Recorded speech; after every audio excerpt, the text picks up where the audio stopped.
और एक और बड़ी खबर आपको बताएं, म्यांमार में भूकंप से तबाही की एक और तस्वीर आपको दिखाते हैं। भूकंप से सड़क क्षतिग्रस्त हो गई है। भूकंप से सड़क में चौड़ी चौड़ी दरारें पड़ गई। ये देखिए आप, इसे देखकर ऐसा लगेगा कि मानो ये सड़क नहीं है, ये कोई खाई है। ऐसा देखकर आपको लगेगा सड़क का ये हाल हो गया।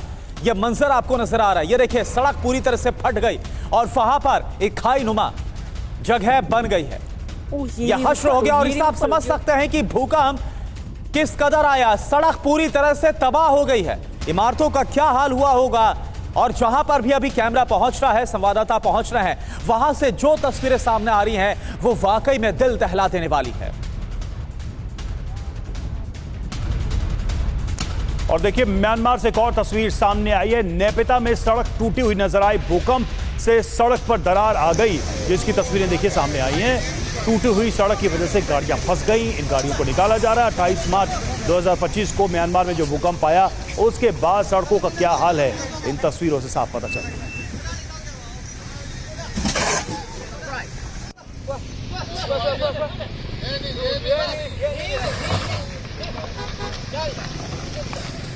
और बैंकॉक में गिरी 30 मंजिला इमारत के बाद आज मलबा हटाने का काम वहां पर युद्ध स्तर पर जारी है। बड़ी बड़ी मशीनें लगा दी गई हैं और इसके जरिए मलबा वहां पर हटाया जा रहा है। आप देखिए, ग्राउंड जीरो से हमारे संवाददाता विपिन चौबे की ये रिपोर्ट। अंदर की तस्वीर देख लीजिए। अंदर फायर ब्रिगेड की गाड़ी आपको नजर आएगी, जेसीबी मशीन्स नजर आएंगी, बड़ी बड़ी क्रेन नजर आएगी। थोड़ा सा आगे हट के बढ़ाइए और ये देखिए, इमरजेंसी सर्विसेज के लिए वो क्रेन्स हैं जो इस तरह के मौकों के लिए इस्तेमाल की जाती हैं। मलबा कितना बड़ा है, मलबा कितना ज्यादा है। अभी भी लगभग 5 फ्लोर ऊपर का मलबा है और अंदर देखिए, एक्सपर्ट्स की टीम स्निफर डॉग्स के जरिए इंसानी जिंदगियों को ढूंढने की कोशिश कर रहे हैं और पूरे साजो सामान के साथ मलबे को हटाने की कोशिश जारी है। लेकिन इतनी बड़ी बड़ी मशीन्स भी नाकाफी हो रही हैं। इस मशीन को अंदर ले जाया गया था, लेकिन अब इस मशीन को बाहर ले जाया गया है। एक क्रेन, दूसरी क्रेन वहां पर देखिए, और कैसी हैवी डिप्लॉयमेंट है इस वक्त यहाँ के सुरक्षा कर्मियों की, राहत और बचाव में शामिल यहाँ की फोर्सेस की। और इसके साथ साथ मुझे कहीं कहीं पर ड्रोन उड़ती हुई नजर आ रही है। वो देखिए ड्रोन का इलाका, वो देखिए ड्रोन से टॉप एंगल व्यू से नजर रखी जा रही है और लगातार क्रेन्स को अंदर ले जाने की कोशिश। जगह बहुत कम है क्योंकि मलबे ने पूरे जगह को घेर लिया है। और सामने टूटा हुआ शेड नजर आएगा, वो इनका वेयरहाउस था जहां पर सारा साजो सामान रखा गया था। और इस तरह के इक्विपमेंट्स के जरिए, इस तरह के बड़ी बड़ी मशीनों के जरिए मलबे से इंसानी जिंदगियों को ढूंढने की कोशिश। एक मशीन को बाहर कर दिया गया है और अब दूसरी मशीन को अंदर किया जाएगा। बड़ी संख्या में सुरक्षाकर्मी इस वक्त यहां पर तैनात हैं। गेट को ओपन किया गया है और गेट के ओपन होते ही वो मलबा आपको नजर आएगा जिसका वीडियो पूरी दुनिया में घूम रहा है। दत्ता सर, भूकंप एक ऐसी चुनौती है जिसमें उस समय तुरंत कुछ कर पाने के लिए स्पेस कम होता है, लेकिन पहले से और उसके बाद में क्या तैयारियां होती हैं आपदा से निपटने के लिए, और भारत जैसे देश के लिए ऐसे प्राकृतिक आपदाओं में क्या लेसन्स छिपे हुए हैं? देखिए, ऐसा है कि भारत भी एक सेस्मिक जोन में आता है। हमारे यहाँ जोन 3, 4, 5 के सारे इलाके हैं जिसमें हम इंटेंसिटी 2, 3, 4, 5, 7 तक का डैमेज हो सकता है। अगर मैं आपको बताऊं कि हमारा जो एनसीआर का इलाका है ये भी जोन 4 में आता है, तो सबसे बड़ी बात यह है कि हमारा जो इंफ्रास्ट्रक्चर है, जो भी हमारी जिस प्रकार की हमारी डेवलपमेंट हो रही है, उसके अंदर disaster resilient, disaster sustainable structure बनाना बहुत ज़रूरी है। भारत ने एक इनिशिएटिव लिया है, international coalition of disaster resilient infrastructure. हम पूरी दुनिया को ये साथ में लेके चल रहे हैं कि आप अगर डिज़ास्टर प्रोन एरिया है, अगर आपका वो सेस्मिक जोन है, तो आप उस प्रकार का निर्माण करें जो उस प्रकार के डैमेज को सह पाए। और जहाँ तक भारत का सवाल है, हमारा नॉर्थ और नॉर्थ ईस्ट का इलाका बहुत सेंसिटिव है। गुजरात के भुज अर्थक्वेक के बारे में आपको जानकारी होगी, जो नेपाल के अंदर अर्थक्वेक आया उसकी जानकारी होगी। तो सबसे बड़ी बात क्या होती है कि जब भूकंप आता है तो जान माल का नुकसान को, जानों को बचाने के लिए एक गोल्डन आवर का रूल होता है।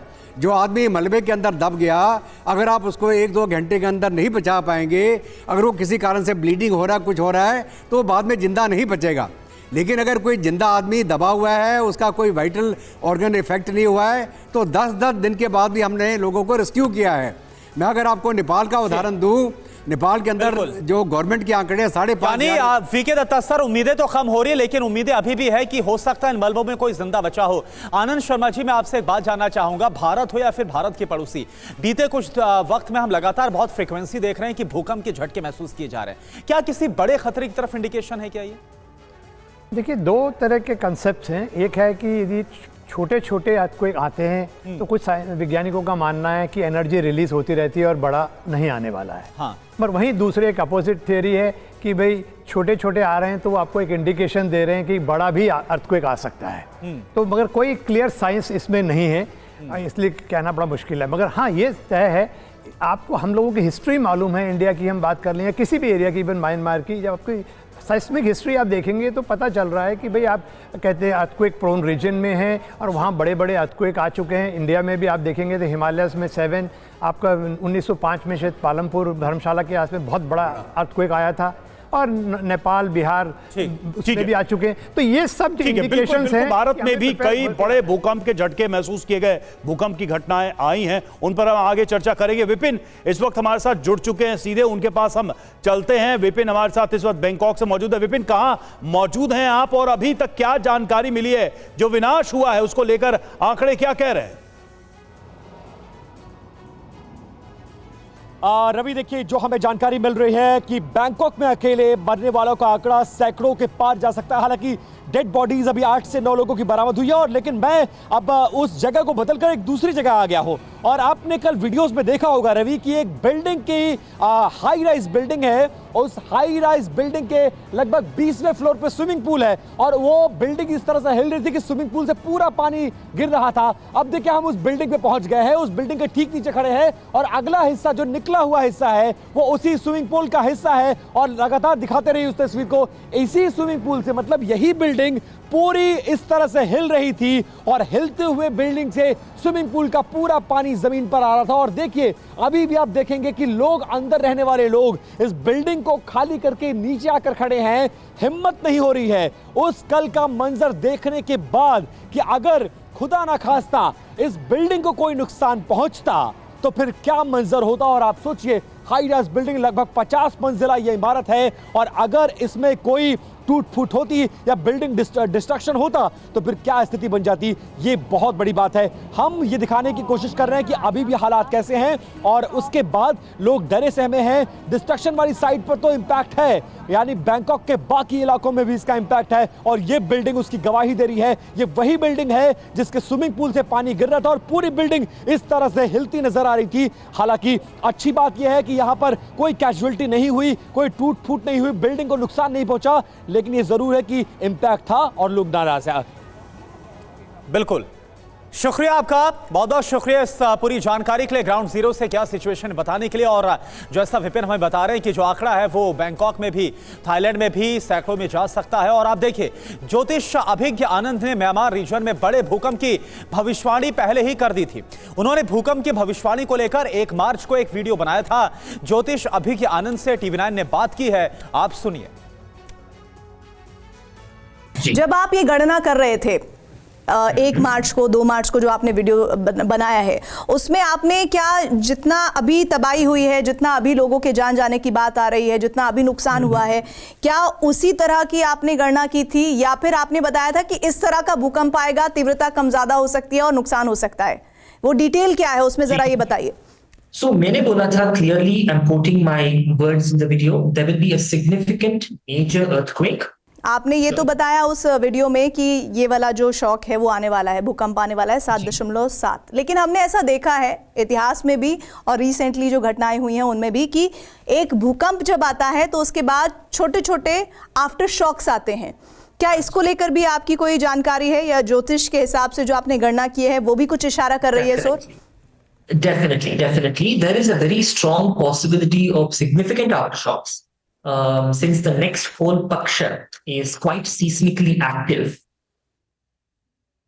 In general, scientists are starting to open their minds towards all of this, but still science cannot exactly understand what's going on. But एक earthquake के बाद वो जो नेक्स्ट पक्षा होता है, which means the moon's complete phases till the next Paurnami happens, because very soon Amavasya, the Yugadi is coming up. It's already started, the Amavasya. So the next 15 days are very seismically active, and the surrounding seismic regions need to be very careful.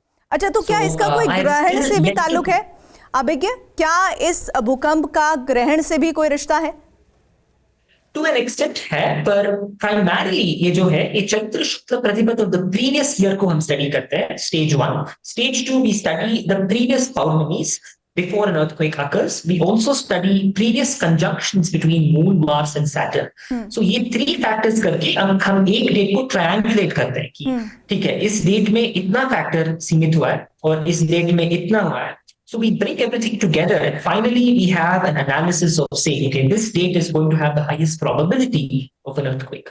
So in my recent calculations, I came very close to the peak, but एक हफ्ता से थोड़ा इधर उधर हो गया. But I'm sure that इसमें हम ठीक से study करने, if we definitely give some attention to this, we will be able to predict not only the earthquakes but several other major events.